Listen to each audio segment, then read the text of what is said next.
The other important thing for this to happen, it will help us not to participate as unequal cousins in these institutions. It will help us to participate fully, and so that we don't have a sense that we are beggars, that we are being dealt with out of generosity. I think it's important in the new era that the world is in now that there should be a good measure of equality among sovereign nations. You know, recently, 7 African countries decided to go and put a call for peace to Ukraine and to Russia. And we raised a number of issues. Zambia was represented, Comoros was represented, Republic of Congo was represented, Senegal was represented, Uganda, as well as South Africa. So we were all represented, and Egypt as well. So we were all at one, that even as we were going to address an issue of the war which has had a negative impact on the African continent, which is the rise in prices for food, rise in prices for fertilizers, we were clear that we are not going there as beggars.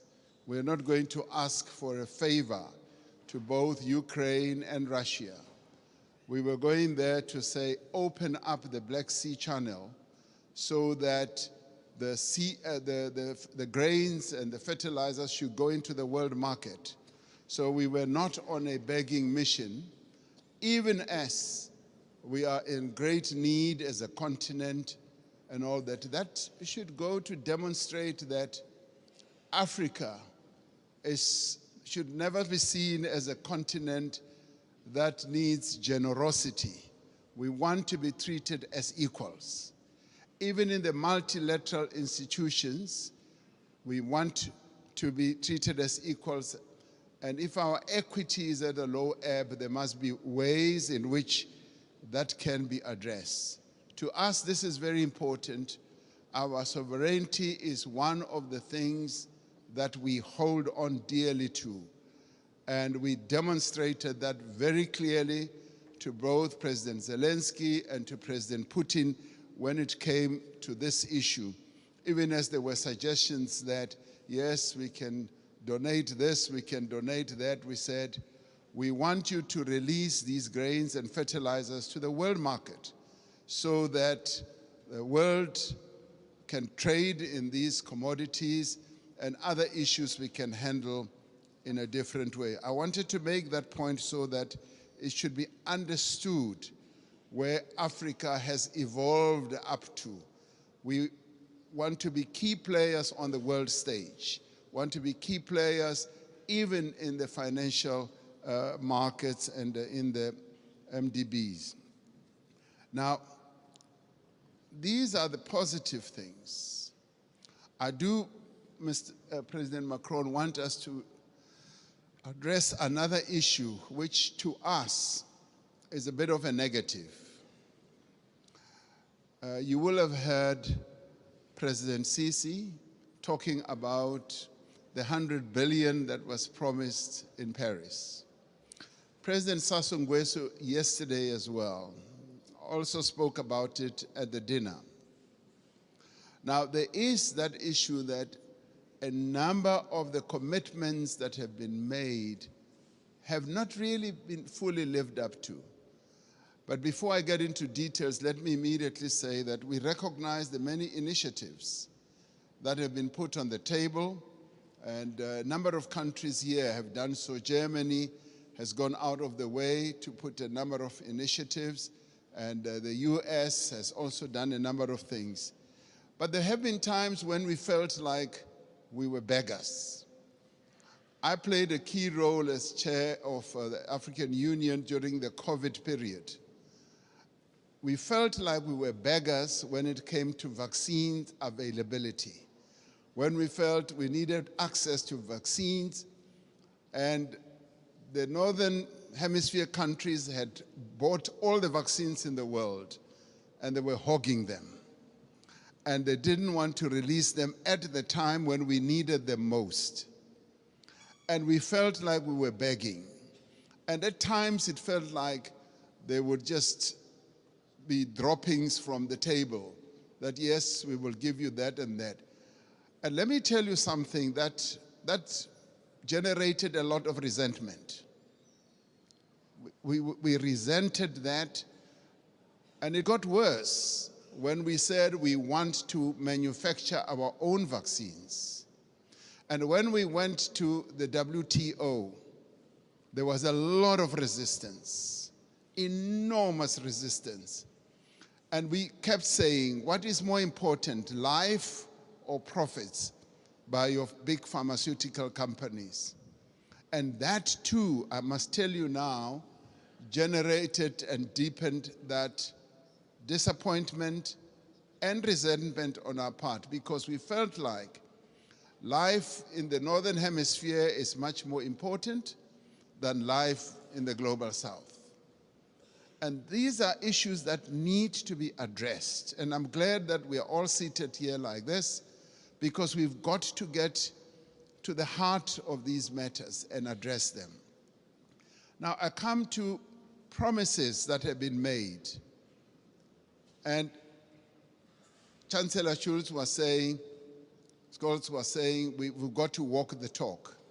Yes, we want to see the talk being walked. President Sassou Nguesso yesterday said at the dinner, $100 billion was promised per year. And he was saying, I've never seen that. And many of us will testify that that $100 billion has never really been made available. And this should stand out as something that needs to be addressed. Because sometimes we sit at conferences like this and say, yes, we'll make this available, and we believe you. We believe you, but now the tire must hit the tar. We must now see action flowing from that. Now, I want to then talk about something very practical. President Sassou Nguesso raised it yesterday. He said he would be happy if flowing from this summit, we do something very practical on the infrastructure side. Having said that 600 million people in Africa do not have electricity, and yet we've got all the resources to generate electricity, particularly the mighty Congo River. And that there have been plans to build a number of power stations that will generate, in my calculation, up to 70,000 megawatts. And he said, and I want to speak in support of this proposal, that to prove that these summits are not summits where we just talk, flowing from the Paris COP as well as others, let us now put money on the table and collectively say we are going to address this mega project. A mega project which will in the end generate electricity for up to 12, 15 African countries all at one go. And this is a project that I think the multilateral development banks here working together, the call that you've made, President Macron, can actually fund. And where, as we rise from this, we should be able to say the Inga Dam is now going to be developed into the Inga Power Station, the one that President Sassou Nguesso mentioned, and the next one as well. If we can do that, then we as Africans will now be convinced that these summits are really meaningful.